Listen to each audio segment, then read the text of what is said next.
Good afternoon, कैसे हैं आप लोग? नमस्ते। आशा करती हूँ कि सभी अच्छे से होंगे, है ना। आज हमारा एनसीईआरटी बायोलॉजी का क्वेश्चन सीरीज का दूसरा दिन है ना। पहला सीरीज आपको कैसा लगा? पहला वीडियो आउट है वहां पे यूट्यूब पे, आप देखिए उसे जाके अगर आप नहीं देखे हैं तो, और बताइए कि कैसा लगा आपको क्वेश्चन सेशन। वहां पे लाइक करिए, कमेंट करिए, सब्सक्राइब करिए। जितने भी कॉम्पिटिटिव एग्जाम है उसके लिए बहुत ही असेंशियल, बहुत ही इंपॉर्टेंट है ये क्वेश्चन सीरीज, है ना। तो आप हमारे साथ बने रहिए अंत तक। तो आज का जो हमारा ये सीरीज है इसमें हम लगभग 20-24 क्वेश्चन लेके आए हैं, और ये सारा कोशिका से रिलेटेड है। देखा जा रहा है कि आजकल एग्जाम में कोशिका से रिलेटेड क्वेश्चन का नंबर जो है वो काफी बढ़ रहा है, और बच्चे पढ़ के नहीं जाते हैं, क्वेश्चन बना के नहीं जाते हैं, तो उन्हें कुछ भी पता नहीं होता, तो वो एग्जाम में छोड़ के आ जाते हैं। ठीक है, बहुत थोड़ा थोड़ा का अंतर होता है हर क्वेश्चन में, ज्यादा टफ क्वेश्चन है नहीं इसका। थोड़ा सा ट्विस्ट करना है, थोड़ा सा आपको जानना है, और क्वेश्चन जो है आसानी से बन जाने वाले हैं, है ना। तो पहला क्वेश्चन बिना टाइम वेस्ट किए चलिए शुरू करते हैं। पहला क्वेश्चन बोल रहा है एक कोशिकीय, एक सेकेंड। पहला क्वेश्चन आपका बोल रहा है कि एक कोशिकीय जीवों के संदर्भ में सही कथन को चुनिए। ठीक है, सही कथन को चुनने के लिए बोल रहा है। तो आप यहाँ ऑप्शन के हिसाब से जाएंगे और उसके बाद आप देखेंगे कि कौन सा सही है कौन सा गलत है, साथ साथ करते रहिएगा। इसमें बोल रहा है एक कोशिकीय जीवों में उत्तक समान्वित होकर विभिन्न कार्य करते हैं। दूसरा ऑप्शन बोल रहा है एक कोशिकीय जीवों को भोजन की आवश्यकता नहीं होती। तीसरा ऑप्शन बोल रहा है एक कोशिकीय जीव श्वास लेते हैं और जनन करते हैं। और चौथा ऑप्शन बोल रहा है सभी एक कोशिकीय जीव पक्ष पक्ष पक्षमाभिकाओं द्वारा, है ना, हिंदी थोड़ी सी गड़बड़ है, तो पक्षमाभिकाओं द्वारा गति करते हैं। ठीक है, तो इसमें आपको बताना है कि राइट आंसर क्या होगा। ठीक है, तो अब आप देखिए कि सबसे पहले अभी एक कोशिकीय जीव पक्षमाभिकाओं द्वारा गति करते नहीं, सारे के सारे जीव जो एक कोशिकीय होते हैं उसमें पक्षमाभिकाओं की जरूरत नहीं होती, सब में अलग अलग जो है वह स्ट्रक्चर होता है जिसके द्वारा वह गति करते हैं। तो ऑप्शन नंबर सी बोल रहा है एक कोशिकीय जीव श्वास लेते हैं और जनन करते हैं। बिल्कुल भी, रेस्पिरेशन, श्वास मतलब हमेशा नाक नहीं होगा जो सांस लेने के लिए यूज किया जाएगा। ठीक है, अलग अलग तरीके होते हैं, लेकिन श्वास यानी कि ऑक्सीजन या फिर जो आप बोलते हैं O2, O2 का काम क्या चीज के लिए होता है? फाइनली O2 का काम जो है बॉडी में जो है वो एनर्जी प्रोड्यूस करने के लिए, ठीक है, ऊर्जा का जनन करने के लिए जो है वो यूज होता है। ठीक है, जो कि एक एक कोशिका में जो माइटोकॉन्ड्रिया होता है वहां पे इसका काम होता है। तो श्वास का मतलब क्या हुआ? श्वास का मतलब यहाँ पे ये नहीं हुआ कि नाक है कि नहीं, वो इनहेल एक्सहेल मतलब अंदर सांस लेना बाहर सांस लेना करते हैं। O2 का काम करते हैं कि नहीं, O2 जो है ऑक्सीजन उसका यूटिलाइज करते हैं कि नहीं, और फिर जनन करते हैं। जनन का मतलब क्या हुआ? अपने संख्या में वृद्धि करते हैं या नहीं। अगर एक जीव है तो वह क्या एक से ज्यादा जीवों में परिवर्तित होते हैं या नहीं। ठीक है, तो इसमें इसका मतलब यही है।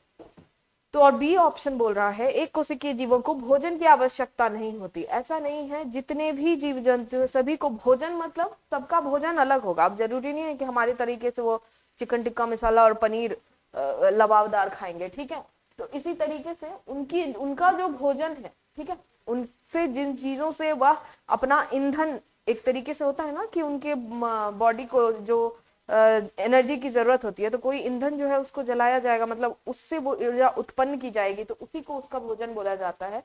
तो भोजन की आवश्यकता सारे जीवों को होती है ना। एक सेकेंड,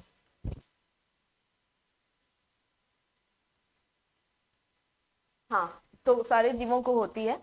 एक कोशिकीय जीव में उत्तक समन्वित होकर विभिन्न कार्य करते हैं। बिल्कुल भी नहीं, हर जगह उत्तक का समन्वय नहीं होता। तो राइट आंसर क्या है? राइट आंसर आपका हो जाएगा ऑप्शन नंबर सी। ठीक है, ध्यान देंगे बहुत अच्छे से। क्वेश्चन बहुत ही सही ढंग से पूछा गया है, बहुत ज्यादा इंफॉर्मेशन नॉलेज की इसमें जरूरत नहीं है, लेकिन एनालिटिकल क्वेश्चन है, थोड़ा दिमाग लगा के आपको ऑप्शन पे ध्यान देना है। मैं बार बार बोलती हूँ इसी बात को कि बायोलॉजी में मेन आपका होता है ऑप्शन। ऑप्शन को अगर आपको पढ़ना आ गया, समझना आ गया, उस पर्टिकुलर क्वेश्चन के हिसाब से, तो फिर आप क्वेश्चन बना लेंगे। ठीक है, बहुत ज्यादा जानकारी की इसमें आपसे उम्मीद नहीं की जाती है। ठीक है, सेकंड क्वेश्चन बोला जाता है कि अधिकांश कोशिकाओं को लेंस की सहायता के बिना नहीं देखा जा सकता। क्या आपको पता है कि कोशिकाओं को वो हम नंगी आंखों से, मतलब अपनी खुली आंखों से नहीं देख सकते, उसके लिए हमें एक लेंस, एक बहुत ही इंपॉर्टेंट लेंस का जरूरत होता है। वो लेंस जो है एक डिवाइस में लगा होता है, और वो डिवाइस क्या होता है? माइक्रोस्कोप। क्या होता है? माइक्रोस्कोप। ठीक है, तो आप बताएंगे कि किसी भी कोशिका को देखने के लिए कितने तरह के माइक्रोस्कोप का यूज किया जाता है। अगर आपको पता है तो आप कमेंट सेक्शन में नीचे कमेंट करिए कि आपको कौन से माइक्रोस्कोप के बारे में पता है। ठीक है, क्या ये एक ही तरह के होते हैं या एक से ज्यादा तरीके के होते हैं, और उनकी क्या विशेषता होती है? अगर आपको पता है तो आप बता सकते हैं। ठीक है, तो पहला ऑप्शन हम देखेंगे, जीव अधिकांशतः एक कोशिकीय होते हैं। ठीक है, यहाँ पे कोशिकीय होना चाहिए। ठीक है, एक कोशिकीय होते हैं। दूसरा है कोशिकाएं सूक्ष्मदर्शी होती है। तीसरा है कोशिकाएं केवल शरीर के भीतर ही पाई जाती है। और चौथा है आपका कोशिकाएं समूहबद्ध होकर उत्तक बनाती है। ठीक है, तो क्यों नहीं देखा जा सकता? अगर कोशिकाएं समूहबद्ध होकर उत्तक बना रही है, उसके बाद उसे देखना जो है वह आसान हो जाएगा। ठीक है, अगर कोई चीज समूह में है, मान लिया कि कहीं एक क्या कहते हैं, क्या कहते हैं ऐसे चावल गिरा हुआ है। ठीक है, तो वो हमें नहीं दिखाई देगा। लेकिन अगर ढेर सारे चावल का दाना कहीं पे हम रख देंगे तो हमें दूर से दिखाई देगा कि वहां पे चावल गिरा हुआ है। ठीक है, तो उसी तरीके से अगर हम एक कोशिका देखेंगे तो वह देखना मुश्किल है, लेकिन कोशिकाओं का जो समूह है उसको देखने के लिए जरूरी नहीं है कि लेंस की जरूरत हो। जिस तरह हमारा शरीर है ना, छोटे जीव वो सारे ढेर सारे कोशिकाओं से मिलके बने होते हैं, उन्हें तो हम आसानी से अपनी आंखों से देख पा रहे हैं, उसके लिए लेंस की जरूरत नहीं हो रही है। कोशिकाएं केवल शरीर के भीतर ही पाई जाती है, ऐसा जरूरी नहीं है। शरीर के बाहर भी, मतलब शरीर के ऊपरी हिस्से पे भी कोशिकाएं ही हैं जो हम देख पाते हैं, जरूरी नहीं। जैसे ये स्किन है, ठीक है, ये चमड़ी है, चमड़ी के अंदर क्या है? हड्डी है, मसल है ना, मतलब वेन है, आर्टरी है, मतलब जिसमें खून बह रहा है वो है, रुधिर वाहिनियां हैं, तो वो सब भी कोशिका की ही बनी हुई है। लेकिन ये स्किन जो हमें ऊपर से दिख रहा है, यह भी कोशिका का ही बना हुआ है। ठीक है, यानी कि ये शरीर के भीतर ही बस नहीं पाई जाती। ठीक है, तो ऑप्शन नंबर सी भी रॉन्ग है। दूसरा है कोशिकाएं सूक्ष्मदर्शी होती हैं, यह बिल्कुल सही है। कोशिकाएं सूक्ष्मदर्शी होती हैं, इसी वजह से उसको देखने के लिए लेंस का इस्तेमाल किया जाता है। और ऑप्शन नंबर ए है, जीव अधिकांशतः एक कोशिकीय होते हैं। अधिकांशतः नहीं होते हैं, है ना, बहुत सारे जीव जो है वह बहुकोशिकीय भी होते हैं। जैसे कि आप इतने सारे जीव जंतु जिन्हें आप अपने आंखों से देख पा रहे हैं, वो ऑब्वियसली बहुकोशिकीय जीव है। ठीक है, तो यह भी जो है वह रॉन्ग है। ठीक, तो इसमें राइट आंसर आपका क्या हो गया? Option number B. क्या हो गया आपका right answer? Option number B. ध्यान देंगे आप यहाँ पे, जैसे जैसे साथ आप हमारे साथ इन क्वेश्चनों को डील करेंगे, आपको पता चलेगा कि हर क्वेश्चन में ऑप्शन पढ़ने का तरीका और कैसे उसको एलिमिनेट किया जाता है, यानी कि छांट के हटाया जाता है, वह आपको पता होना चाहिए। तो आप हमारे साथ इस क्वेश्चन सीरीज में बने रहिए, और आपको ये सारे स्किल जो है, मैं आशा करती हूँ कि आप इस सेशन के अंत तक आपको जरूर उसमें फायदा होगा। नेक्स्ट क्वेश्चन देखते हैं। नेक्स्ट क्वेश्चन है, नीचे दिए गए शब्दों के विभिन्न समुच्चयों को देखिए। ठीक है, और यहाँ पे भी है उसका सेकंड पार्ट, प्राणी कोशिका के संदर्भ में शब्दों का सही समुच्चय है। सही समुच्चय कौन सा है? ठीक है, option A B C D दिया हुआ है। आपको बहुत सारा वर्ड दिया हुआ है और आपको यह बताना है कि प्राणी कोशिका का क्या मतलब हुआ? प्राणी कोशिका का मतलब हुआ एनिमल सेल। ठीक है, आपको पता होगा कि मुख्यतः दो तरह के होते हैं। बहुकोशिकीय जीव में दो तरह के सेल पाए जाते हैं, एक होता है एनिमल सेल और एक क्या होता है? Plant cell. ठीक है, एक क्या होता है? Plant cell. आपको पता है एनिमल के मतलब प्राणी हो गया, प्लांट मतलब क्या हुआ? पादप हो गया, सेल मतलब क्या हुआ? कोशिका हो गया। तो आपको प्राणी कोशिका के बारे में यहाँ पे पूछा जा रहा है कि शब्दों का सही समुच्चय क्या है। ठीक है, मतलब कौन से शब्द इसमें जो लिखे हुए हैं, कौन से ऑप्शन में सारे शब्द जो लिखे हुए हैं वह प्राणी कोशिका से जो है वह संबंध रखते हैं। आपको यही बताना है इस ऑप्शन में। ठीक है, तो पहला ऑप्शन आपको बोल रहा है कोशिका भित्ति, कोशिका झिल्ली, केंद्रक। लेकिन यहाँ पे देखिए आपको क्या दे दिया है? प्लास्टिड। प्लास्टिड किसको बोलते हैं? क्लोरोप्लास्ट को। ठीक है, क्लोरोप्लास्ट। क्लोरोप्लास्ट किसको बोलते हैं? क्लोरोप्लास्ट वो हरा रंग का जो एक अंगक होता है ना, जिसमें क्लोरोफिल पाया जाता है। क्या पाया जाता है? क्लोरोफिल पाया जाता है, जिसकी वजह से पत्तियों का रंग वो क्या होता है? पौधों पत्तियों का रंग हरा होता है। ठीक है, तो यह पादप कोशिका का पार्ट है। ठीक है, तो यह ऑप्शन इसी वजह से रॉन्ग हो जाएगा। दूसरा देखिए, कोशिका भित्ति, केंद्रक, राइबोसोम और गुणसूत्र। ठीक है, तो आपको इसमें बताना है कि क्या बी ऑप्शन सही है। बताइए आप, बी ऑप्शन सही है। तीसरा है कोशिका झिल्ली, माइटोकॉन्ड्रिया, राइबोसोम, गुणसूत्र। ठीक है, कोशिका भित्ति और कोशिका झिल्ली में अंतर होता है, आप इस बात को बहुत अच्छे से ध्यान दीजिएगा। चौथा है कोशिका झिल्ली, राइबोसोम, माइटोकॉन्ड्रिया और हरित लवक। हरित लवक किसको बोलते हैं? क्लोरोप्लास्ट को बोलते हैं। ठीक है, लवक विभिन्न तरह के होते हैं, इसमें एक जो है उसमें से एक हरित लवक कहलाता है। अन्य तरह के जो लवक होते हैं, जैसे कि आपको इलायोप्लास्ट वगैरह हो गया, उसमें कुछ स्टोरेज किया जाता है। स्टोरेज मतलब ये हुआ कि उसमें कुछ मतलब संग्रहण करके रखा जाता है, जैसे स्टार्च हो गया, जैसे कि आपको कैरोटीन हो गया। कैरोटीन किस में पाया जाता है? ये गाजर, कैरेट में कैरोटीन पाया जाता है, तो वह उसकी वजह से कौन सा कलर आता है उसमें? येलो या ऑरेंज कलर आता है। तो वह भी कौन सा है? किसकी वजह से आता है? वह रंग किसके अंदर है? वह एक लवक के अंदर है, और वह लवक जो है उसको हम लोग प्लास्टिड बोलते हैं। उसी तरीके से ये क्लोरोप्लास्ट भी जो है उसका क्या है? वो हरित लवक है, उसकी वजह से हरा रंग आ रहा है। ठीक है, पौधों में। तो आप यहाँ पे ध्यान देंगे कि भित्ति जो है वह एनिमल सेल का पार्ट नहीं है, झिल्ली वह एनिमल सेल का पार्ट है। ठीक है, तो बाकी सारे ऑप्शन इसमें सही थे, लेकिन भित्ति की वजह से वह रॉन्ग हुआ। झिल्ली यहाँ पे सही लिखा हुआ है। यहाँ पे देखिए माइटोकॉन्ड्रिया, राइबोसोम, गुणसूत्र सारे एनिमल सेल के पार्ट हैं। तो यहाँ पे क्या हो जाएगा आपका? Option number C. क्या हो जाएगा? Option number C. जल्द ही मैं आपको कॉन्सेप्ट वाला क्लास लेके आऊंगी, जिसमें बहुत अच्छी तरीके से आपको डायग्राम बताया जाएगा, और डायग्राम में एक एक जो इंपॉर्टेंट है ना सारा स्ट्रक्चर, वह आपको बहुत ही आराम से समझाया जाएगा और इस तरीके से बताया जाएगा कि आपको हमेशा याद रहे। ठीक है, चलिए नेक्स्ट चीज देखते हैं। नेक्स्ट क्वेश्चन है, निम्नलिखित में से कौन सा शब्द केंद्रक का भाग नहीं है? ठीक है, केंद्रक का भाग नहीं है यह पूछ रहा है। ठीक है, केंद्रक किसको बोलेंगे? न्यूक्लियस को। किसको बोलेंगे केंद्रक? न्यूक्लियस को। ठीक है, न्यूक्लियस को। और यह कहाँ होता है? जैसे मान लीजिए यह एक कोशिका है, तो इसके बीच में जो पाया जाता है, जिसके अंदर कुछ कुछ और भी चीजें होती है। आपको इसी क्वेश्चन में यही बताना ही है कि इसके अंदर क्या चीजें पाई जाती है। ठीक है, बाहर वाली चीजों के बारे में बात नहीं करनी है, केंद्र के अंदर क्या पाई जाती है। तो आप यहाँ पे देखिए, पहला ऑप्शन बोल रहा है राइबोसोम, दूसरा ऑप्शन बोल रहा है केंद्र का, तीसरा बोल रहा है जीन, और चौथा बोल रहा है गुणसूत्र। गुणसूत्र किसको बोलते हैं? क्रोमोसोम को। किसको बोलते हैं? क्रोमोसोम को। ठीक है, जीन क्या हो गया? जीन तो जीन आप जानते ही हैं। क्रोमोसोम जो है उसी के अंदर क्या होता है? डीएनए होता है। क्या होता है? डीएनए होता है। और इसी डीएनए के अंदर क्या होता है? जीन होता है। क्या होता है? जीन होता है। और यही जो है हमारे जितने भी विभिन्न तरह के लक्षण हैं वह किसकी वजह से होता है? इसी जीन की वजह से होता है। किसकी वजह से होता है? इसी जीन की वजह से होता है। ठीक है, तो यह सारी चीज तो किसमें पाई जाती है? ये जो थ्रेड लाइक स्ट्रक्चर है, धागे की तरह की आकृति, ये वही है। ठीक है, उसके बाद केंद्रिका। केंद्रिका किसको बोलेंगे? न्यूक्लियोलस को। क्या बोलेंगे? किसको? न्यूक्लियोलस को। ठीक है, तो यह क्या होता है? एक ऐसा राउंड, यहाँ पे दूसरे रंग की पेन से देखते हैं, ऐसा राउंड टाइप का स्ट्रक्चर होता है। ठीक है, ऐसा बहुत गाढ़ा दिखेगा आपको माइक्रोस्कोप में, जब आप देखेंगे तो यह गाढ़ा थोड़ा दिखेगा। ठीक है, तो ऐसा राउंड टाइप का स्ट्रक्चर होता है जो कि न्यूक्लियस के भीतर होता है, उसको क्या बोलते हैं? केंद्रिका बोलते हैं। तो यानी कि जीन भी हो गया केंद्रक के अंदर, गुणसूत्र भी हो गया केंद्रक के अंदर, केंद्रिका भी हो गया केंद्रक के अंदर, लेकिन राइबोसोम जो है वह केंद्रक के अंदर नहीं पाया जाता। ठीक है, कहाँ पाया जाता है? बाहर पाया जाता है। कहाँ पाया जाता है? कोशिका द्रव्य में। कहाँ पाया जाता है? कोशिका द्रव्य में। ठीक है, याद रखेंगे आप।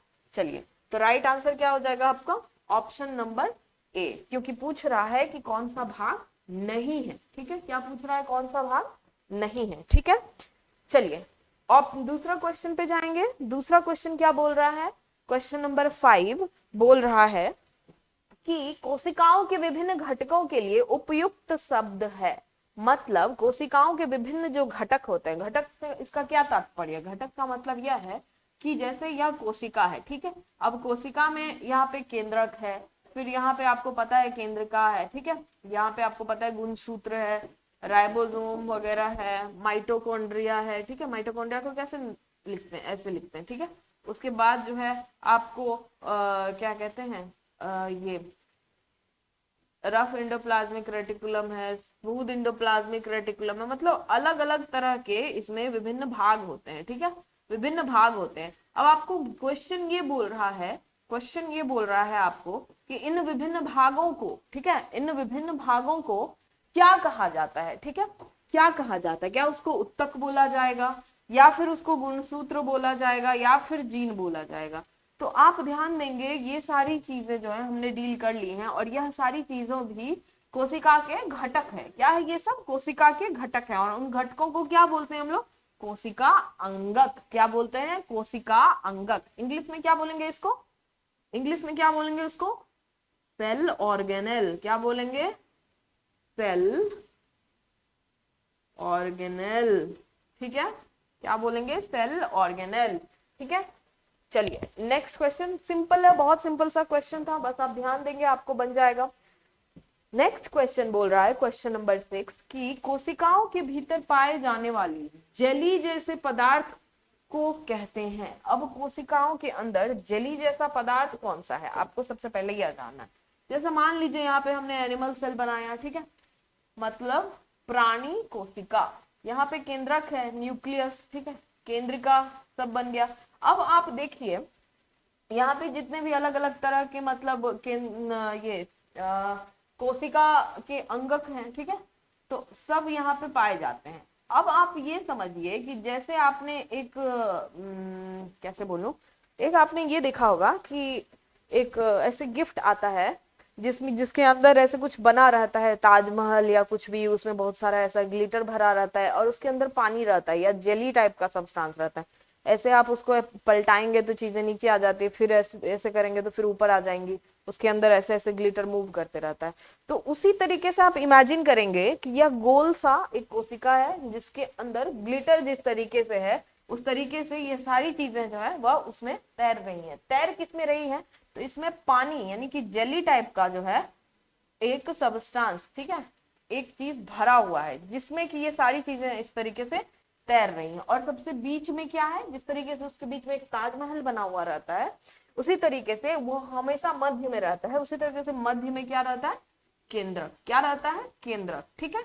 और उसी के चारों तरफ जो है बाकी चीजें जो है उस जेली में तैर रही होती है। मतलब जेली इतना भी पानी पानी नहीं होता है कि हिलते रहे सारी चीजें अंदर में, वह थोड़ा सा मतलब सूखा टाइप रहता है, उतना भी पानी पानी पानी नहीं होता है, इसलिए उसको जेली बोलेंगे, ठीक है। तो उसी जेली को जो है इसमें जो भरा हुआ है पूरा, आपको दिख नहीं रहा है, उसका फोटो नहीं बना सकते, लेकिन आपको इमेजिन करना है कि जितना भी खाली जगह है ना उसमें वह जेली भरा हुआ है, ठीक है। तो उसी जेली को पूछ रहा है आपको कि क्या कहते हैं। तो उसको जीव द्रव्य नहीं बोलते हैं, हरित लवक नहीं बोलते हैं, गुणसूत्र नहीं बोलते हैं, उसको क्या बोलते हैं? कोशिका द्रव्य। क्या बोलते हैं उसको? कोशिका द्रव्य, ठीक है। उसको क्या बोलेंगे? कोशिका द्रव्य। और उसको क्या लिखते हैं इंग्लिश में? साइटोप्लाज्म। क्या लिखते हैं? साइटोप्लाज्म, ठीक है। तो आपको बन गया ये क्वेश्चन भी, ऑप्शन नंबर डी। क्या हो जाएगा? ऑप्शन नंबर डी, ठीक है। चलिए नेक्स्ट क्वेश्चन देखते हैं। नेक्स्ट क्वेश्चन है क्वेश्चन नंबर 7। क्वेश्चन नंबर 7 आपको बोल रहा है यहाँ पे कि निम्नलिखित जीवों के उदाहरणों की जोड़ियां को देखिए। फिर यहाँ पे क्वेश्चन नीचे से स्टार्ट है, बाकी प्राक केंद्रियों के समूह के अंतर्गत आने वाली जोड़ी है, क्या है वह आपको बताना है। प्राक केंद्रीय किसको बोलते हैं? प्राक केंद्रीय किसको बोलते हैं बताइए? प्राक केंद्रीय जो थोड़े पिछले, मतलब जो पहले प्रिमिटिव टाइप के जो कोशिका होते हैं। प्रिमिटिव मतलब क्या हुआ? जैसे कि मान लीजिए कि जब हम बच्चे थे तो सैटरडे संडे को तो नहीं, सैटरडे को स्कूल में क्या करवाया जाता था? ड्राइंग बनाया जाता था। तो हम लोग वही बनाते थे, घर बनाते थे, पेड़ पौधा बनाते थे, पीछे पहाड़ बनाते थे। लेकिन वही जब मान लीजिए कोई बच्चा जो है एक पेंटर बन जाता है, ठीक है, उसको बोला जाता है कि फिर से पेंटिंग बनाओ, तो वही घर, वही पहाड़, वही नदियां वो काफी खूबसूरत बनाता है। लेकिन वही अगर उसके बचपन की वो तस्वीर निकाल के देखा जाए जो उसने ही बनाई है, तो वह काफी प्रिमिटिव होता है, मतलब एकदम बकलोल जैसा रहता है, ठीक है। चीजें उतनी साफ नहीं होती, उतना विस्तृत ढंग से नहीं होता, सुचारू रूप से नहीं है। तो उसी तरीके से जब इवोल्यूशन में, है ना, ये सेल जब धीरे धीरे मॉडिफाई हो रहा था, ठीक है, जैसे आपने फोन में देखा होगा जो पहले के फोन होते थे उसमें कितने सारे फीचर थे, बहुत कम फीचर थे। उतनी चीजें हम नहीं कर सकते, लेकिन अब के फोन देखिए कितना एडवांस हो गया है। तो जो हमारे जो सेल हैं, जो एनिमल सेल है, मतलब प्राणी के जो कोशिका हैं, जो पादप के कोशिका हैं, वह काफी एडवांस है एक तरीके से, ठीक है। लेकिन पहले जो सेल आया था, जो सबसे पहले सेल आया था, उन वो सारी जो कोशिकाएं थी वो उतनी एडवांस नहीं थी, तो उसको क्या बोलते हैं, प्रिमिटिव। क्या बोलते हैं, प्रिमिटिव। तो उसी तरीके से उन सेल को क्या बोला जाता है, प्राक केंद्रीय। क्या बोला जाता है, प्राक केंद्रीय। इसको इंग्लिश में क्या लिखते हैं, प्रोकैरियोट। क्या लिखते हैं, प्रोकैरियोटिक, ठीक है। क्या लिखते हैं, प्रोकैरियोटिक, ठीक है। और जो एडवांस सेल है, जो एनिमल मतलब की कोशिका ऐसी जो प्राणी और पादप जगत में पाई जाती हैं, उस वो थोड़ा एडवांस होता है, ठीक है, एडवांस होता है। तो उसको क्या बोलेंगे, उसको बोलेंगे यूकैरियोटिक। क्या बोलेंगे, यूकैरियोटिक, ठीक है। आप इससे याद रखिए, कैसे याद रखिए, रिलायंस का जो फोन आता था, ठीक है, रिलायंस का फोन याद है आपको, ये रिलायंस हो गया और ये आपका आईफोन हो गया। समझ गया, आपको डिफरेंस याद रहेगा दोनों में क्या है। क्या हो गया, एक रिलायंस का फोन हो गया, वो जो आता था छोटा सा बटन वाला, और एक ये क्या हो गया, आईफोन हो गया। दोनों फोन ही है, लेकिन एक एडवांस और एक बहुत ज्यादा प्रिमिटिव है, ठीक है, याद रखेंगे। तो इसी में पूछा जा रहा है प्राक केंद्रियों के समूहों के अंतर्गत आने वाली जोड़ी कौन सी है, ठीक है। यहाँ पे लिखा हुआ है पहले में मॉस और स्पंज, मतलब प्रिमिटिव सेल में कौन सा होगा, एग्जाम्पल आपको पूछ रहा है, ठीक है। तो आप पहले में आप देखेंगे क्या लिखा हुआ है, मॉस और स्पंज। दूसरे में लिखा हुआ है ईस्ट और अमीबा। तीसरे में लिखा हुआ है जीवाणु और नीलहरित शैवाल। और चौथे में लिखा हुआ है पेनिसिलियम और स्पाइरोगाइरा, ठीक है। तो यहाँ पे आपका जो प्राक केंद्रीय हो जाएगा वह सबसे पहले बैक्टीरिया यानी कि जीवाणु। जीवाणु को क्या बोलते हैं, बैक्टीरिया। याद होगा आपको अगर आपने मैराथन सेशन हमारा अटेंड किया होगा तो, ठीक है। और नील हरित शैवाल किसको बोलते हैं, ब्लू ग्रीन एल्गी को। किसको बोलते हैं, ब्लू ग्रीन एल्गी को, ठीक है। तो यह जो है, यह प्राक केंद्रीय यानी कि प्रोकार्योटिक का ही एग्जाम्पल है। तो सही आंसर क्या हो जाएगा यहाँ पे, यहाँ पे सही आंसर आपका हो जाएगा ऑप्शन नंबर सी, ठीक है। क्या हो जाएगा, ऑप्शन नंबर सी। बाकी जितने भी हैं उसमें एडवांस सेल पाए जाते हैं, ठीक है, उसमें थोड़ा एडवांस सेल पाया जाता है। चलिए नेक्स्ट क्वेश्चन, नेक्स्ट क्वेश्चन बोल रहा है आपको, क्वेश्चन नंबर 8 क्या बोल रहा है कि नीचे दिए गए शब्दों को देखिए और उस जोड़ी को चुनिए जो लक्षणों की वंशागति से संबंधित है, ठीक है।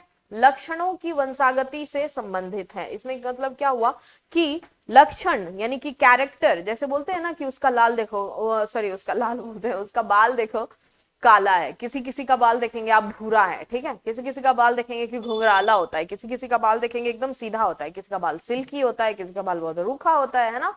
तो ये सारे क्या है, मान लीजिए ये सारे क्या है, बालों के लक्षण हुए हुए ना। किसी की आंखें जो है काली हैं, किसी की भूरी हैं, किसी की नीली हैं, किसी की हरी हैं, है ना। तो ये सारे क्या हुए, लक्षण हुए। किसी की चमड़ी थोड़ी मतलब रंग थोड़ा गाढ़ा होता है, किसी का थोड़ा हल्का रंग होता है ना, सफेद। तो ये सारे लक्षण हुए। तो ये लक्षण जो है वह हमारे जनक से, ठीक है, जो जनक हैं, माता पिता जो हैं, उनसे ये सारे लक्षण हमारे में आए हैं। तो यह लक्षण जो एक से दूसरे में आते हैं, यह किस के माध्यम से आते हैं, ठीक है। हमने अभी अभी एक्सप्लेन किया था जब हम केंद्रक बता रहे थे कि लक्षण जो है वह किसके माध्यम से आते हैं। तो आपको बताना है कि इसकी वंशागति जो होती है, ठीक है। वंशागति मतलब क्या हुआ, एक से दूसरे में, एक वंश से दूसरे वंश में जो हम लक्षणों को देखते हैं, जैसे बोला जाता है ना कि उसका नाक देखो एकदम डिट्टो उसके पापा के जैसा है। तो यह क्या हुआ, लक्षणों की वंशागति हुई। तो यह लक्षणों की वंशागति किसके माध्यम से होती है, ठीक है। आपको पता होगा कि कोशिका में एक कोशिका का ही एक पार्ट होता है जहां पे लक्षण जो है जिसकी वजह से जो है वहां स्टोर होता है और उसकी ही वजह से लक्षण जो है वह हमें दिखाई देते हैं। तो आपको यहाँ पे देखना है ऑप्शन नंबर ए, कोशिका भित्ति और कोशिका झिल्ली, ठीक है। दूसरा है गुणसूत्र और माइटोकॉन्ड्रिया। तीसरा है हरित लवक और कोशिका झिल्ली। चौथा है गुणसूत्र और जीन। तो आपको पता होगा या नहीं पता है तो आप जस्ट 2 क्वेश्चन पीछे चले जाइए। ऑप्शन नंबर क्या होगा, डी। देखिए एक कोशिका के अंदर जो है वह केंद्रक होता है, और केंद्रक में मैं बार बार यही डायग्राम बना रही हूँ कि आपको याद रहने में आसानी हो, ठीक है।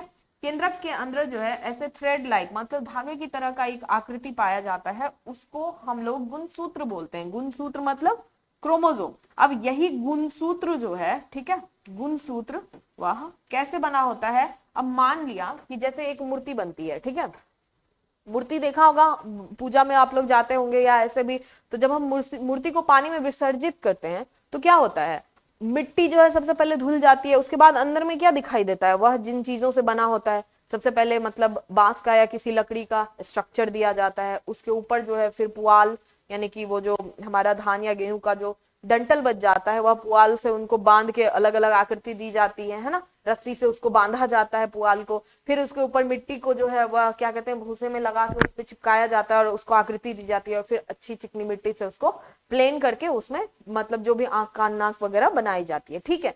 तो उसी तरीके से आप देखिए, जब आप मूर्ति बोलेंगे बनी हुई है, तो आप यह तो नहीं बोलेंगे कि मूर्ति सिर्फ मिट्टी की बनी हुई है, पुआल से भी बनी हुई है, वो उसमें वो लकड़ी भी यूज हुआ है, ठीक है।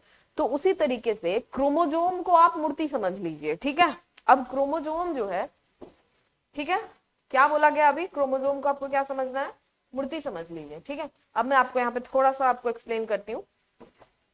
तो फिर क्या होता है कि क्रोमोजोम को हमने क्या समझा, मूर्ति, ठीक है। अब जैसे मान लिया यहाँ एक मूर्ति बना दिया, ठीक है। अब जो है इसका जैसे जैसे हम पानी में डालेंगे, पानी में अगर हम इसको डालते हैं तो सबसे पहले क्या निकलेगा, मिट्टी, ठीक है, मिट्टी निकलेगा। फिर क्या होगा इसके अंदर, पुआल, ठीक है, पुआल होगा। फिर क्या होगा इसके अंदर, लकड़ी, है ना, लकड़ी। और क्या होगा इसके अंदर, रस्सी होगा ना। तो उसी तरीके से इस तरह का मान लीजिए एक स्ट्रक्चर है, ये एक मूर्ति है, ठीक है, ऐसा एक मूर्ति बन गया। इसमें जो है पुआल जो है, ठीक है, मेन पुआल जो है वो आप समझिए इसके अंदर डीएनए।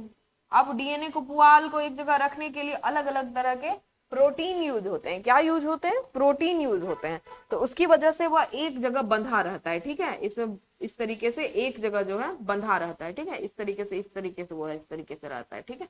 सुपर कॉइल्ड मतलब बहुत ज्यादा ऐसे एकदम घिच घिच करके आपस में ऐसे जमा रहता है।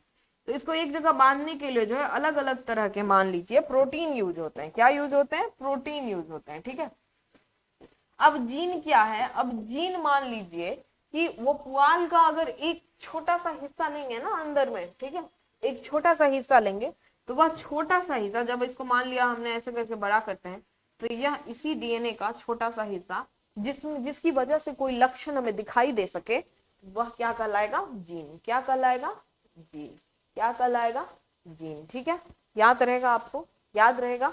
तो गुणसूत्र किसको बोलेंगे, क्रोमोसोम को बोलेंगे, ठीक है। और ये क्रोमोसोम के अंदर क्या होता है, डीएनए होता है, और वह डीएनए के अंदर जो है उसका एक छोटा सा हिस्सा लेंगे, टुकड़ा, जिससे कोई लक्षण दिख सके, तो उसको क्या बोलेंगे, जीन बोलेंगे। तो मूर्ति की मदद से आपको याद रहेगा कि जिस तरीके से मिट्टी हटा के पुआल दिखता है, उसी तरीके से गुणसूत्र में ही डीएनए होता है, ठीक है। और उसी पुआल का एक छोटा सा रेशा लेंगे तो वह क्या हो गया, जीन हो गया। क्या हो गया, जीन हो गया, ठीक है। समझ गए। सही आंसर क्या हो जाएगा इसका, ऑप्शन नंबर डी, ठीक है। नेक्स्ट क्वेश्चन, क्वेश्चन नंबर 9 है, सही कथन चुनिए, ठीक है। सही बोल रहा है, आप यहाँ पे ये चीज ध्यान दीजिएगा। पहला ऑप्शन बोल रहा है जीन गुणसूत्रों पर स्थित होते हैं, ठीक है, स्थित बोल रहा है कि गुणसूत्रों पर होते हैं। अब आपको दूसरा ऑप्शन बोल रहा है कि कोशिका केंद्रक के भीतर स्थित होती है। चौथा है गुणसूत्र केंद्रिका के भीतर स्थित होते हैं, और तीसरा है, और चौथा है कोशिका झिल्ली केंद्रक के चारों तरफ स्थित होती है, ठीक है। तो जीन जो है वह गुणसूत्रों पर स्थित होते हैं। अभी अभी हमने पढ़ा है कि जो गुणसूत्र होते हैं वह क्रोमोसोम से मिलकर बने होते हैं, सॉरी डीएनए से मिलकर बने होते हैं, और यह डीएनए जो है ऐसे सुपर कॉइल्ड मतलब बहुत ही उलझे हुए स्थिति में जो है आपस में रहते हैं। और यही थ्रेड लाइक जो स्ट्रक्चर आप यहाँ पे देख रहे थे, जब हम उसको माइक्रोस्कोप के अंदर देखते हैं तो वह इस तरीके से दिखता है, ठीक है, इस तरीके से दिखता है, ऐसे ऐसे। और इसी में जो है विभिन्न प्रोटीन लगा रहता है जो इसको अपनी जगह जो है वो बांध के रखता है, ठीक है। मान लीजिए प्रोटीन क्या हुआ, रस्सी हो गया, ठीक है, जिस तरीके से पुआल बंधता है। और इसी के अंदर इसी एक, अगर हम यहाँ से एक थ्रेड निकालते हैं, इसी थ्रेड के एक टुकड़े में जिसकी वजह से कोई लक्षण दिखाई दे, ठीक है, जिसकी वजह से कोई लक्षण दिखाई दे, उसको क्या बोलेंगे, उसको जीन बोलेंगे। क्या बोलेंगे, जीन दे बोलेंगे, ठीक है, क्या बोलेंगे, जीन बोलेंगे, ठीक है, याद रहेगा। ये क्या हो गया आपका, डीएनए। डीएनए मतलब डीएनए, ये पूरा का पूरा क्या है आपका, क्रोमोसोम। क्या है आपका, क्रोमोसोम, ठीक है। क्रोमोसोम मतलब आप इंग्लिश हिंदी इसमें दोनों याद रखेंगे, कोई ठिकाना नहीं है क्या आ जाए, ठीक है। अगर आप कंफ्यूज होंगे तो आप इंग्लिश से भी उसको याद रख पाएंगे। क्रोमोसोम किसको बोलते हैं, गुणसूत्र को। किसको बोलेंगे, गुणसूत्र को, ठीक है। चलिए, तो कहाँ हो गया, कोशिका केंद्रक के भीतर स्थित होती है, बिल्कुल नहीं, उल्टा बोल रहा है। गुणसूत्र केंद्रिका के भीतर स्थित होती है, नहीं, केंद्रक के भीतर होती है। कोशिका झिल्ली केंद्रक के चारों तरफ स्थित नहीं, तो सही आंसर क्या हो जाएगा आपका, ऐसे भी आपको पता है जिन गुणसूत्रों पर स्थित होते हैं, ठीक है, स्थित होते हैं, आपको पता चल गया, याद रहेगा बहुत अच्छे से। चलिए, आप हमको बताइए, नीचे कमेंट सेक्शन में हमें लिखना है कि डीएनए, ठीक है, डीएनए जो है उसको क्या बोलते हैं, उसका फुल फॉर्म क्या है, इसका फुल फॉर्म लिखना है, पूछा जा सकता है वह क्या है, ठीक है। नेक्स्ट क्वेश्चन है आपका क्वेश्चन नंबर 10। पत्तियों का हरा रंग किस वर्णक के मौजूदगी के कारण होता है। आपको पता ही होगा, काफी आसान है। चलिए, पहला है पर्णहरित, दूसरा है माइटोकॉन्ड्रिया, तीसरा है हरित लवक और चौथा है राइबोसोम, ठीक है। जल्दी जल्दी फटाक से बताइए। एक प्लास्टिड है, प्लास्टिड में बताना है आपको कि कौन सा जो है जिसकी वजह से जो है इसमें पत्तियों में हरा रंग पाया जाता है, ठीक है, हरा रंग पाया जाता है। तो हरित लवक के कारण किसमें हरा रंग पाया जाता है, एक कोशिका में। कहां पे, कोशिका में हरित लवक पाया जाता है, ठीक है। लेकिन सॉरी, ऐसे करके नहीं, इसको ऐसे स्टैक कैसे बनाते हैं उसको, एक सेकंड में फिर से बनाती हूँ, थोड़ा सा रॉन्ग हो गया। यहाँ पे आपको कोशिका के अंदर आपको हरा रंग किसकी वजह से होता है, क्लोरोफिल यानी कि प्लास्टिड यानी कि हरित लवक के कारण, ठीक है। बहुत ही इंपॉर्टेंट क्वेश्चन है, हर एक बच्चे इसमें कंफ्यूज होंगे और क्लोरोफिल मार के आएंगे, ठीक है। लेकिन जो पत्तियों में जो हरा रंग होता है, पत्तियों में, जैसे ये एक पत्ती है, ठीक है, एक पत्ती है यहाँ पे, ठीक है। अब अगर हम इसका एक छोटा सा टुकड़ा काट के माइक्रोस्कोप में देखेंगे, ठीक है, कैसे देखेंगे, माइक्रोस्कोप में देखेंगे, तो यहाँ पे मान लीजिए इसको हम पत्ती को इस तरीके से देख रहे हैं, ठीक है, साइड से देख रहे हैं उसको माइक्रोस्कोप में।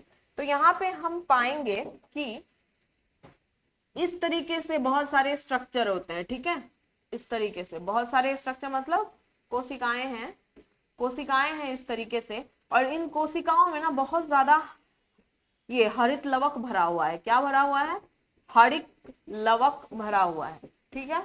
और इसी हरित लवक के भरे हुए कोशिका के कारण जो है पत्तों का रंग हरा हो रहा है, ठीक है। और यह, इसको क्या बोलेंगे, इस स्ट्रक्चर को क्या बोलेंगे, इस स्ट्रक्चर को बोलते हैं पर्णहरित। क्या बोलते हैं, पर्णहरित। तो मैंने आपको बार बार बोला है कि आपको क्वेश्चन के हिसाब से ऑप्शन को देख के आंसर लगाना है। इसमें मोस्ट ऑफ द बच्चे का जो है वो हरित लवक लगा के आएंगे और ऑप्शन जो है वो आंसर जो है वो रॉन्ग हो जाएगा। क्या हो जाएगा, रॉन्ग हो जाएगा। तो राइट आंसर क्या होगा आपका, पर्णहरित। यानी कि इसके अंदर तो क्लोरोफिल है, लेकिन यह क्लोरोफिल जिस कोशिका के अंदर होता है वह कोशिका बहुत ज्यादा नंबर ऑफ क्लोरोफिल यानी कि हरित लवक होता है, और उस कोशिका को पर्णहरित बोलते हैं, ठीक है। और उसी की वजह से पत्तियों का रंग जो है, वर्णक जो है वह वही प्रेजेंट रहता है उसमें, ठीक है। चलिए, 11 नंबर क्वेश्चन बोल रहा है कोशिकाओं की लंबाई चौड़ाई आकार को व्यक्त करने के लिए मापने का यूनिट होता है। यूनिट क्या होता है आपको इसमें ये बताना है। जिस तरीके से मान लीजिए वॉल्यूम है ना, यानी उसको मापने के लिए, जैसे कि कोई लिक्विड है ना, तो उसको मापने के लिए हम लोग क्या यूज करते हैं, लीटर यूज करते हैं, ठीक है। अगर कोई मतलब भार है, ऐसे सॉलिड है, उसको नापने के लिए हम लोग क्या यूज करते हैं, किलोग्राम या ग्राम यूज करते हैं। तो उसी तरीके से आपको यह बताना है कि कोशिका, क्योंकि ये बहुत ही ज्यादा सूक्ष्मदर्शी होती है, तो इसको नापने के लिए जो है ना, उसकी लंबाई चौड़ाई नापने के लिए जो है वह क्या यूज किया जाता है, वह आपको यहाँ पे बताना है। पहला है सेंटीमीटर। सेंटीमीटर बहुत ही लंबी मतलब मापने की इकाई हो गई, या नहीं यूज किया जाएगा। मिलीमीटर दूसरा है, मिलीमीटर, यह भी फिर भी लंबी है, मतलब स्केल पे जैसे मान लीजिए यहाँ पे 0 स्टार्ट होता है, आपके पास जो घर पे स्केल होगा है ना, जिससे आप जनरली यूज करते हैं, उसमें आप देखेंगे स्केल पे 1 2 3 4 5, 1 2 3 4 इस तरीके से रहता है, ठीक है। तो यह जो एक इकाई है, इस एक इकाई को हम 1 मिलीमीटर बोलते हैं। क्या बोलते हैं, 1 मिलीमीटर, ठीक है। तो क्योंकि हम इसको नंगी आंखों से देख पाएंगे, नंगी आंखें मतलब हमारी खुली आंखें, ठीक है, बिना किसी लेंस या चश्मे के, ठीक है, बिना किसी मतलब डिवाइस के, जब हम उसको देखते हैं तो हमको 1 मिलीमीटर दिख जाता है। लेकिन हम एक सेल को अपनी खुली आंखों से नहीं देख सकते, तो सेल को मापने के लिए जो मतलब हम यंत्र का इस्तेमाल करेंगे, उसका भी जो मापन पैमाना हो वह उससे छोटा होना चाहिए, वह हमें दिखना नहीं चाहिए। तो वह क्या हो जाएगा आपका माइक्रोमीटर।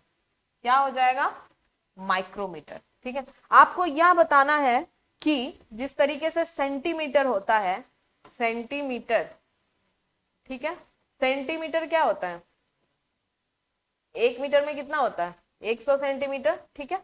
यानी कि 10⁻⁻2 इसको लिख सकते हैं, -2 मीटर। बताइए, लिख सकते हैं कि नहीं लिख सकते हैं, बताइए। डेसीमीटर जो होता है, क्या होता है, डेसी मीटर, वह क्या होता है, क्या कहते हैं, 1 मीटर में कितना होता है, वह 10 डेसीमीटर होता है। कितना होता है, 10 डेसीमीटर होता है। तो उसको क्या बोलते हैं, 10⁻1 मीटर, ठीक है। उसी तरीके से मिलीमीटर को क्या बोलते हैं, मिलीमीटर को क्या बोलते हैं, 10⁻³ मीटर, ठीक है। आपको यह बताना है कि माइक्रोमीटर को क्या बोलते हैं, ठीक है, माइक्रोमीटर को क्या बोलते हैं। और जिस तरीके से मिलीमीटर को mm लिखते हैं, ठीक है, मीटर को m लिखते हैं, सेंटीमीटर को cm लिखते हैं, माइक्रोमीटर को किस मतलब कौन से मतलब किस कैसे रिप्रेजेंट किया जाता है, आपको यह कौन से साइन से रिप्रेजेंट किया जाता है, आपको यह बताना है। और यह भी बताना है कि उसको इस फॉर्म में कैसे लिखेंगे, मतलब 10⁻⁻ कितने के फॉर्म में वो लिखा जाएगा। तो आपको यह पता होना चाहिए कि माइक्रोमीटर जो है वह इसका राइट आंसर हो जाएगा, ठीक है। चलिए नेक्स्ट क्वेश्चन, या आप कमेंट सेक्शन में जो है आप बताएंगे। अगर आपको जैसी कुछ जानकारियां होती है, मैं इसीलिए आप पे रखती हूँ कि आप जाइए उसे, आपके सबके पास फोन होता है ना, तो उसमें आप गूगल करिए। जब आप करेंगे ना, खुद से जब आप ढूंढने की कुछ चीजें कोशिश करेंगे, तो आपको ज्यादा पता होगा और आपका इंटरेस्ट जो है वह भी धीरे धीरे बढ़ेगा, ठीक है। तो नेक्स्ट क्वेश्चन है, कोशिका झिल्ली सबसे महत्वपूर्ण कार्य है कि वह, फिर से आपको यहाँ पे सबसे महत्वपूर्ण पूछ रहा है, यानी कि हो सकता है इसमें एक से ज्यादा कार्य वो करते हो और महत्वपूर्ण कार्य करते हैं, लेकिन सबसे इंपॉर्टेंट प्रायोरिटी नंबर 1 आपको बताना है कि इस ऑप्शन में जितने दिए हुए हैं उसमें से सबसे ज्यादा प्रायोरिटी वाला कार्य कौन सा होगा, ठीक है। पहला ऑप्शन बोल रहा है कोशिकाओं में प्रवेश करने वाले बाहर जाने आने वाले पदार्थों को नियंत्रित करती है, मतलब नियंत्रण करती है। दूसरा है कोशिकाओं में केवल प्रवेश करने वाले पदार्थों का नियंत्रण करती है। तीसरा है कोशिकाओं में बाहर जाने वाले पदार्थों का नियंत्रण करती है। और चौथा है पदार्थों के प्रवेश करने और बाहर जाने के बिना किसी नियंत्रण को आने जाने देती है। तो कोशिका झिल्ली, जैसे यह कोशिका हम बनाते हैं ना, तो ऐसे बाउंड्री जो बना रहे हैं, इसी बाउंड्री को क्या बोलते हैं, कोशिका झिल्ली बोलते हैं, ठीक है। अब यह झिल्ली का, यह बाउंड्री का क्या काम होता है, जैसे घर में बाउंड्री का क्या काम होता है, चीजों को रोकती है और उसी में एक गेट रहता है। आप ऐसा तो नहीं है ना कि कोई बाउंड्री के अंदर आ ही नहीं पाता है, बिल्कुल आ पाता है। आप यह नियंत्रित करते हैं कि आप किसको आने देंगे अंदर, किसको नहीं आने देंगे अंदर, ठीक है। तो बाउंड्री का काम ही वही होता है। तो यहाँ पे देखिए ऑप्शन नंबर ए में वही बात बोली जा रही है कि कोशिकाओं में प्रवेश करने वाले एवं बाहर जाने वाले पदार्थों का नियंत्रण करती है, ठीक है। तो राइट आंसर क्या हो जाएगा आपका, ऑप्शन नंबर ए। क्या हो जाएगा आपका, option number A. Next question पे चलते हैं। नेक्स्ट क्वेश्चन क्या बोल रहा है? क्वेश्चन नंबर 13 बोल रहा है, दुर्घटनावश पहेली का हाथ लौ पर छू गया है। पहेली मान लीजिए कोई एक लड़की का नाम है, जनरली एनसीईआरटी में दिया होता है, ठीक है, एक लड़की है ये, ठीक है, लड़की का नाम, हाथ लौ पर छू गया है मतलब आग में टच हो गया है और तुरंत ही उसने अपना हाथ खींच लिया। जैसे ही आग पे से छुआ वैसे ही उसने हाथ खींच लिया। उसे ताप का अनुभव हुआ है। ताप मतलब यहाँ पे टेम्परेचर उसको पता चला है ना, उसको गर्म महसूस हुआ वहां पे। इस क्रिया के लिए उसकी कौन सी कोशिकाओं में अभिक्रिया हुई? बहुत ही इंटरेस्टिंग क्वेश्चन है। आपको यह पूछा जा रहा है यहाँ पे कि इस क्रिया के लिए कौन सी कोशिकाओं ने जो है वह हेल्प किया है उसको यह महसूस करने में कि ये गर्म है, इससे हाथ हटाना चाहिए, ठीक है। सॉरी। ऑप्शन नंबर ए बोल रहा है रुधिर कोशिका, दूसरा बोल रहा है त्वचा कोशिकाएं, तीसरा बोल रहा है तंत्रिका कोशिकाएं, चौथा बोल रहा है कोशिकाओं के केंद्रक, ठीक है। तो कोशिका के मुख्यतः जो है वह चार मतलब सिस्टम, उत्तकों के चार प्रकार होते हैं, ठीक है। उसमें आपको यहाँ पे कोशिका बताना है, कोशिका में आपको यह बताना है कि इसमें क्या यूज हुआ है, ठीक है। तो आपको पता होगा कि किसी भी चीज, जैसे कि आपको सेंसेशन, सेंसेशन मतलब क्या हुआ, जितने भी चीजों को आप, जैसे कि पांच जो है आपका सेंसरी ऑर्गन होता है। सेंसरी ऑर्गन मतलब क्या हुआ, पांच, आप जैसे आप सूंघ सकते हो, देख सकते हो, सुन सकते हो, है ना, टच कर सकते हो। तो ये सारी जो चीजें होती है वह किसके माध्यम से होती है? वह नर्वस सिस्टम के माध्यम से होती है। किसके माध्यम से होती है? नर्वस सिस्टम के माध्यम से, जिसका बॉस का क्या है? ब्रेन। क्या है? ब्रेन। और स्पाइनल कॉर्ड। क्या है? Spinal cord. हमारे रीढ़ की हड्डियों के भीतर एक और चीज होती है, लिक्विड जैसा पदार्थ होता है स्पाइनल कॉर्ड, और रेसों से बना होता है। वह जो है सारे बॉडी पार्ट को ब्रेन से कनेक्ट करता है, ठीक है। तो उन सारे जालों को क्या बोला जाता है एक साथ? उस नर्वस सिस्टम का जो पूरा का पूरा नेटवर्क हमारे बॉडी में है उसको क्या बोला जाता है? जो हर बॉडी पार्ट से हमारे ब्रेन को सिग्नल भेज रहा है, हर एक सेकंड, हर एक माइक्रो सेकंड वो चीजें भेज रहा है, ठीक है। उसको क्या बोलेंगे? तंत्रिका कोशिकाएं। क्या बोलेंगे? तंत्रिका,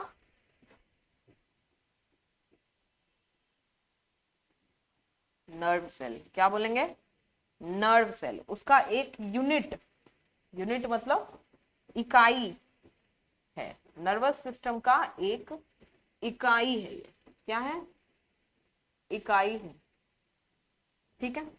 समझ गए आप? चलिए, तो राइट आंसर आपका क्या हो गया? Option number C. Next question पे चलेंगे आप। 14 नंबर क्वेश्चन आपको बोल रहा है कि नीचे सूचीबद्ध किए गए कोशिका के भागों में से उस भाग का नाम बताइए जो पादप कोशिका, प्राणी कोशिका और जीवाणु कोशिका तीनों में पाया जाता है, ठीक है। यानी कि आपको पादप कोशिका, प्राणी कोशिका और जीवाणु कोशिका, जीवाणु कोशिका क्या होता है? प्राक केंद्रीय होता है, ठीक है, यानी कि प्रिमिटिव होता है। क्या होता है? प्रिमिटिव होता है, पहले का है, ठीक है। पुराना पुराना मतलब अब आउटडेटेड हो गया ये सब, ठीक है। और ये सब क्या है? एडवांस सेल है, ठीक है, एडवांस है, आपको पता होना चाहिए ये बात। तो आपको ऐसी कोशिका का भाग बताना है जो पहले भी पाया जाता था, प्रिमिटिव मतलब कि आपको रिलायंस के भी वो टुकटुकिया फोन में पाया जाता था, और आईफोन में भी अभी तक वो फीचर जो है ही, ठीक है, उसको नहीं हटाया गया है। वो चीज आपको बताना है। पहला ऑप्शन है हरित लवक, ठीक है। दूसरा ऑप्शन है कोशिका भित्ति, तीसरा ऑप्शन है कोशिका झिल्ली, और चौथा ऑप्शन है आपका केंद्रक, ठीक है।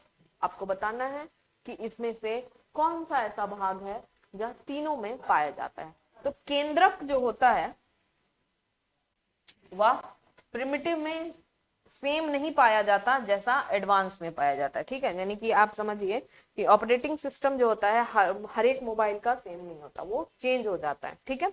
उसी तरीके से कोशिका भित्ति प्रिमिटिव में पाया जाता है लेकिन एडवांस में नहीं पाया जाता, ठीक है। मान लीजिए कि ये कीपैड का बात कर रहा है, कीपैड पहले पाया जाता था, अब नहीं पाया जाता है, ठीक है, स्क्रीन टच हो गया है।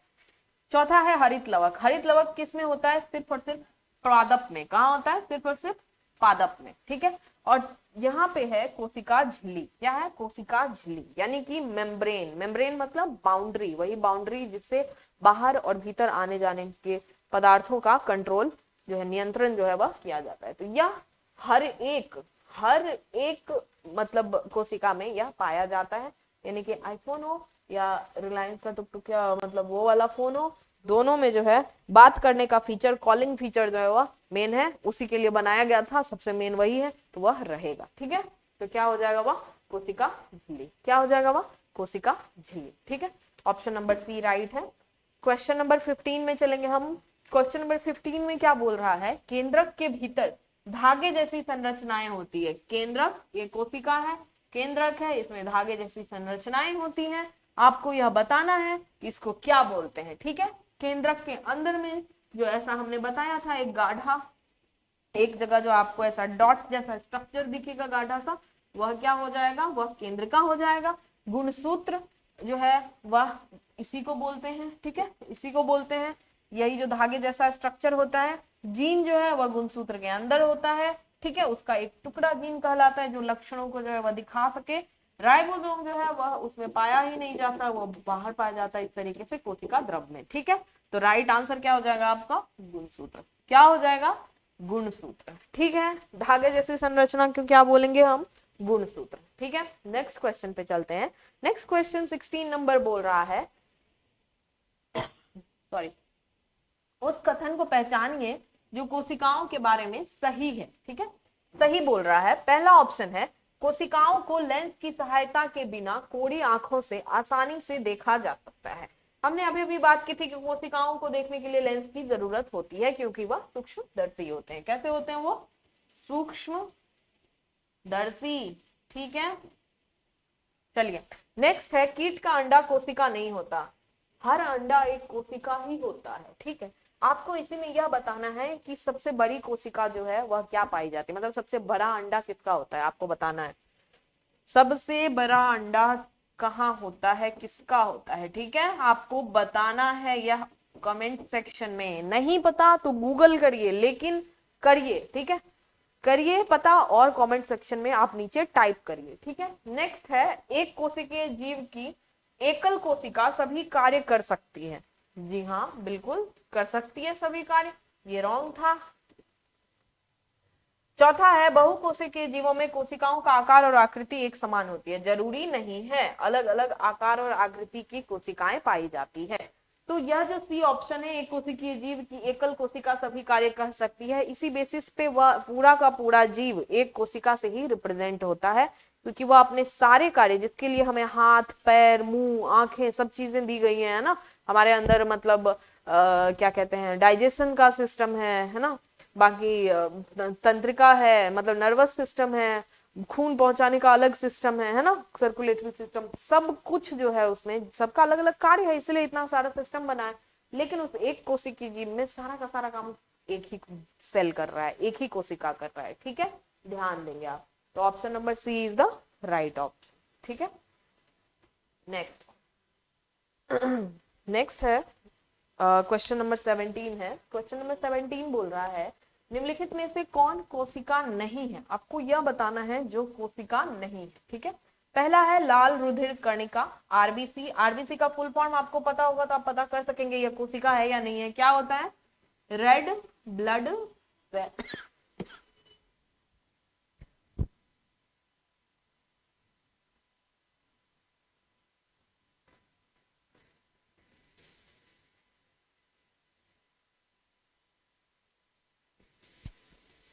क्या हो जाएगा?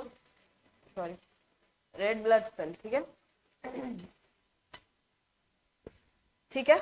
तो इसमें सेल यानी कि कोशिका लिखा हुआ है, यानी कि ये क्या हो जाएगा? एक कोशिका, ठीक है, याद रखेंगे, एक कोशिका।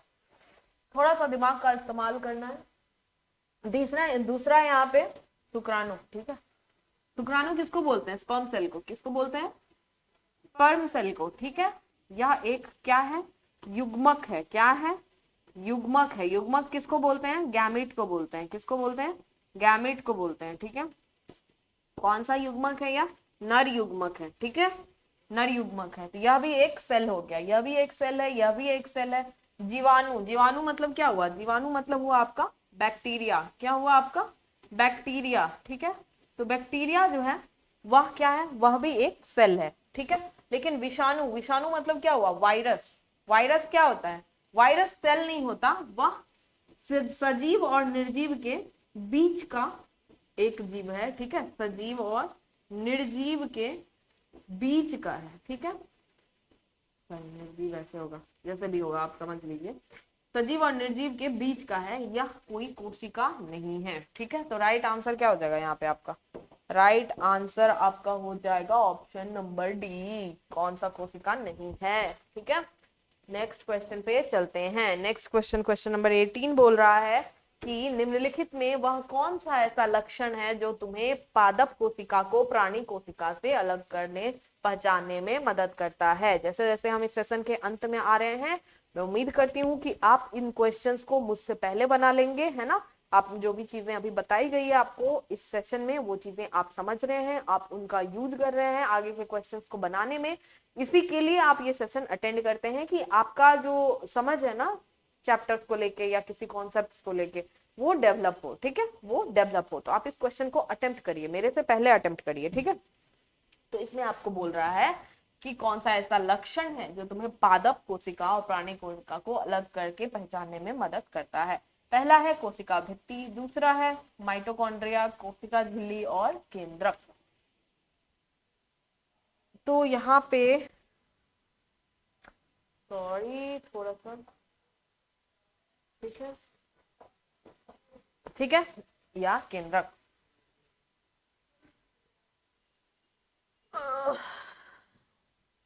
क्या हो गया,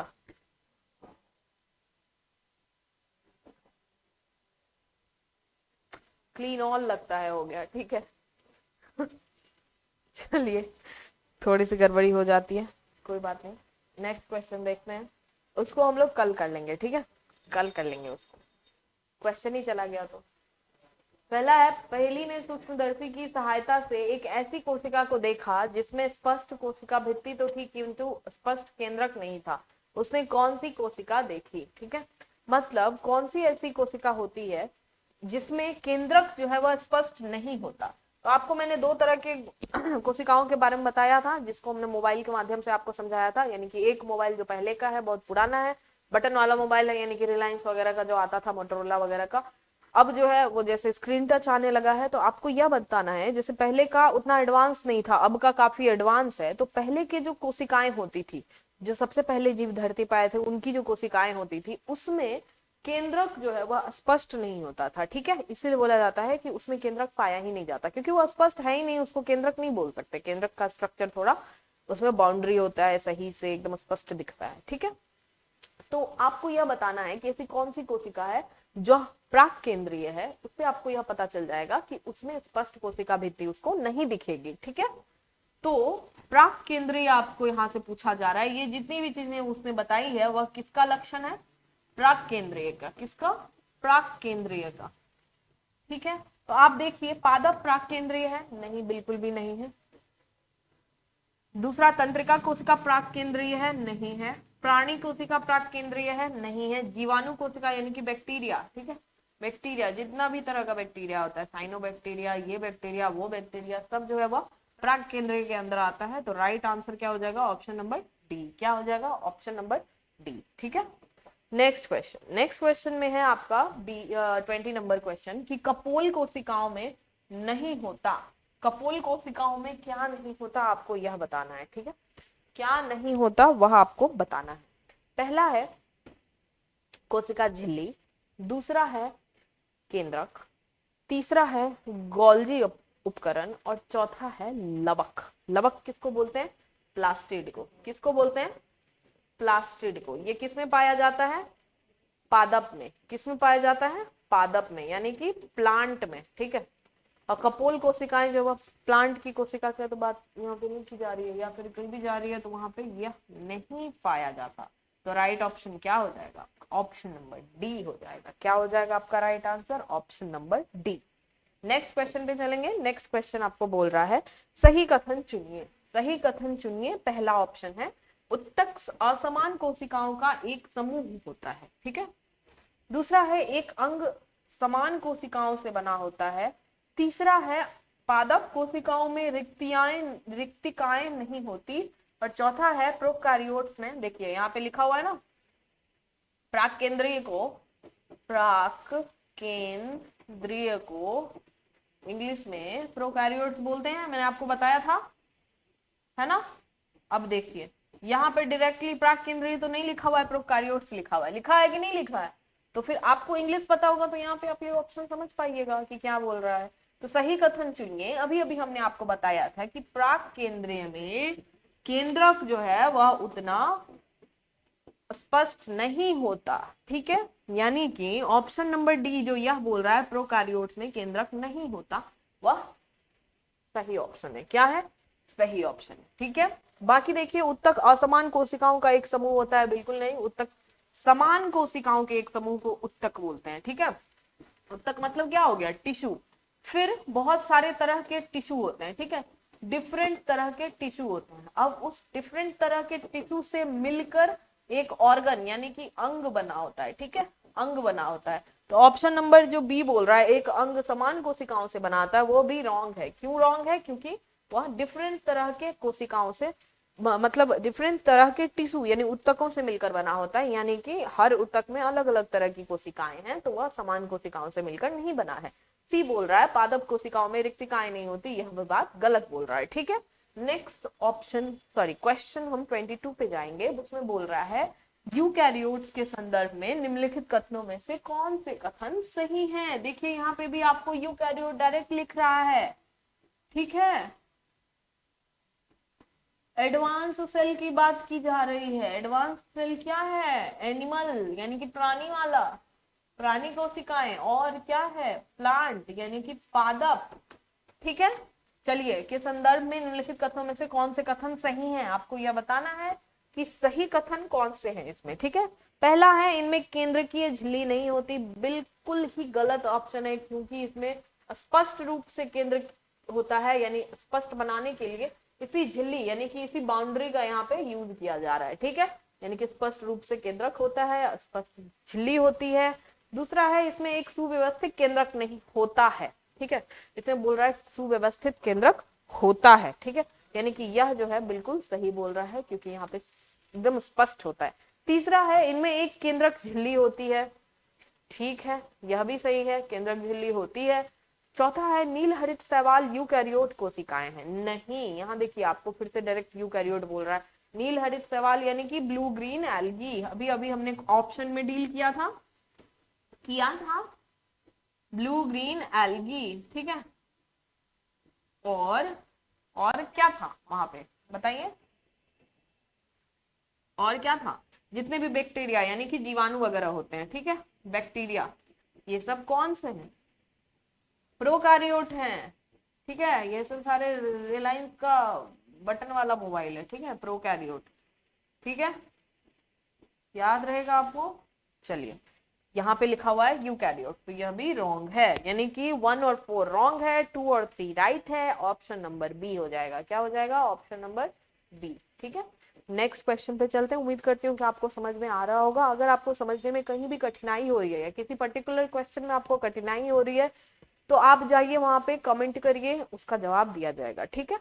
नेक्स्ट क्वेश्चन 23 नंबर है, उसमें पूछ रहा है कोशिकाओं के बारे में सही कथन चुनिए। क्या बोल रहा है? सही कथन चुनिए। पहला बोल रहा है सभी कोशिकाओं में केंद्रक होता है, तो आपको पता होना चाहिए कि सभी कोशिकाओं में केंद्रक होता है कि नहीं होता है। यहाँ पे भी हम इस चीज को आगे डील करेंगे, ठीक है। नेक्स्ट बोल रहा है एक अंग की कोशिकाओं की संरचना समान होती है। क्या यह सही है? हमने अभी पिछले क्वेश्चन में इस कॉन्सेप्ट को डील किया था, ठीक है। ये कॉन्सेप्ट हमारा बचा हुआ है, इसको हम भी डील करेंगे, ठीक है। सी नंबर बोल रहा है एक उत्तक की कोशिकाओं की संरचना समान होती है। क्या यह सही है? हाँ जी, बिल्कुल सही है। अभी अभी मैंने बताया आपको कि समान तरह की कोशिका मिलके एक उत्तक बनाते हैं, यानी कि समान तरह के सेल मिलके एक टिश्यू बनाते हैं, ठीक है।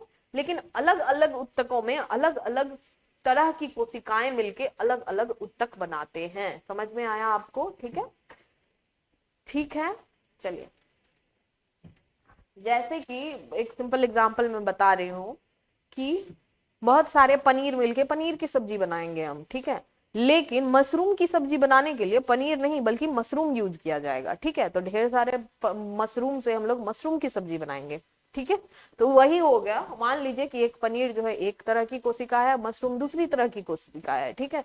तो पनीर का ग्रुप जो है वह एक सब्जी बनाएगा और मशरूम का ग्रुप एक सब्जी बनाएगा, ठीक है। आप समझ पा रहे हो, उत तक की बात कर रही हूँ मैं। दोनों का अलग अलग काम होगा, मतलब अलग अलग टेस्ट होगा, ठीक है।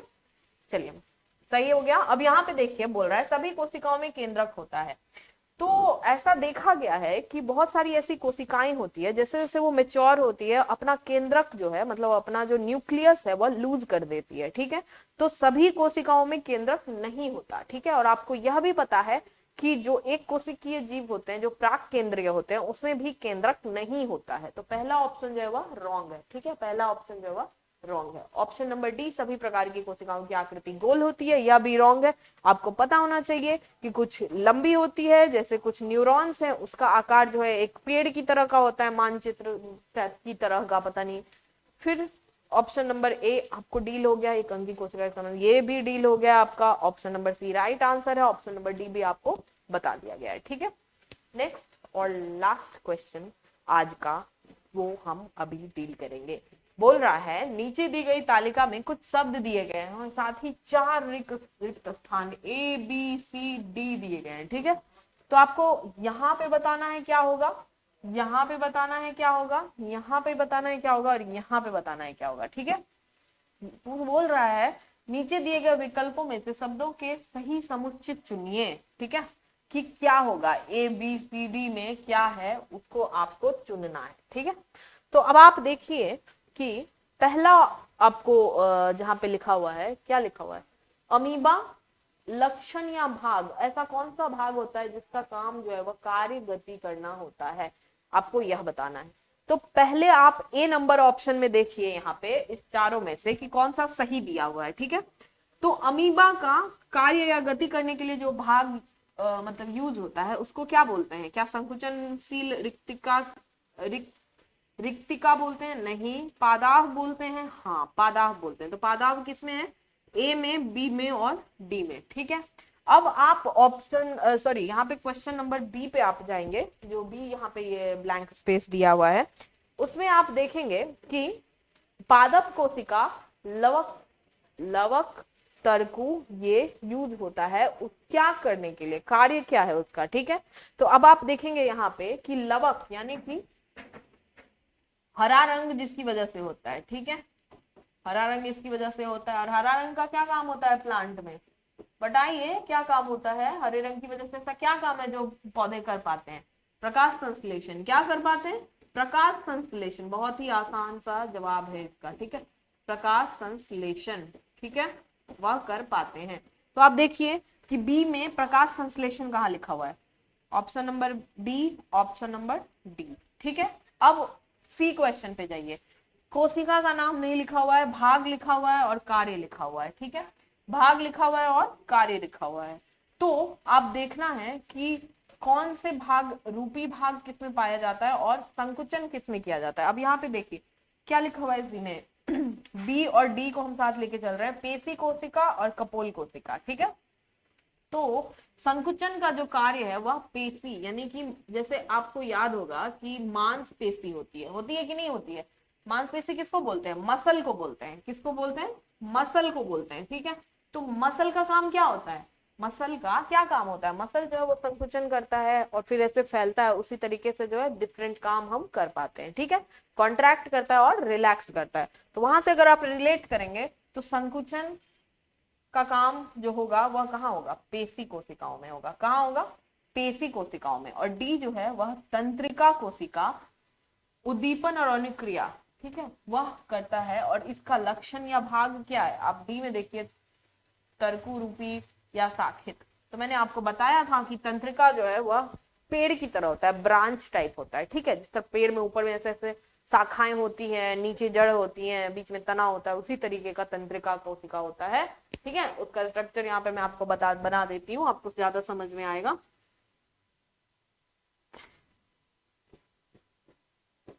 ठीक है, इस तरीके से इस तरीके से निकला हुआ रहता है, बहुत सारा रेसा रेसा, यहाँ पे एक न्यूक्लियस होता है, इसके चारों बगल इस तरीके से मान लीजिए इस तरह तना टाइप रहता है, ठीक है। तो यह हो गया आपका तंत्रिका कोशिका, ठीक है। अब देखिए इसका क्या है स्ट्रक्चर, क्या शाखित है या कर्पूरूपी है, शाखित है, तो ऑप्शन नंबर क्या हो जाएगा, डी। समझ गए आप कैसे करना है इस क्वेश्चन को सॉल्व। तो है बहुत ज्यादा वास्ट नहीं है, बहुत ज्यादा कठिन नहीं है, सही तरीका से अगर आप अटेम्प्ट करेंगे तो आप क्वेश्चन बना सकते हैं। और एग्जाम का उद्देश्य यही है कि आपको क्वेश्चन बनने चाहिए, ठीक है, क्वेश्चन बनने चाहिए। आप कितने भी ज्ञानी हो जाएंगे उससे कुछ नहीं होगा, ठीक है। आपको प्रोफेसर यहाँ पे प्रोफेसरशिप के लिए नहीं हो रहा है, आपको ये क्वेश्चन बनाना है और आपको एग्जाम क्वालिफाई करना है। क्या करना है, क्वालिफाई करना है, ठीक है। उसके बाद आपको जितना मन है उतना पढ़ते रहिए। यहाँ पे बहुत ही टारगेटेड, बहुत ही लिमिटेड पढ़ाई करनी है। इसके साथ आज का हमारा जो है वह खत्म होता है सेशन। आशा करती हूँ आपको पसंद आया होगा, है ना। अगर आप ये सेशन अटेंड किए हैं, आपने कमेंट किया है, आपने इसको आगे भी देखा है, तो आप इस सेशन को लाइक करिए, कमेंट करिए, सब्सक्राइब करिए और जुड़े रहिए एएसपी पाठशाला चैनल से। यहाँ पे सीटेट वगैरह का और बीपीएससी तैयारी का बैच भी स्टार्ट हो रहा है, तो आप यहाँ पे आके ऑफलाइन भी इंक्वायरी कर सकते हैं, जुड़ सकते हैं हमारे साथ। तो आज के सेशन में बने रहने के लिए बहुत बहुत धन्यवाद। नमस्ते।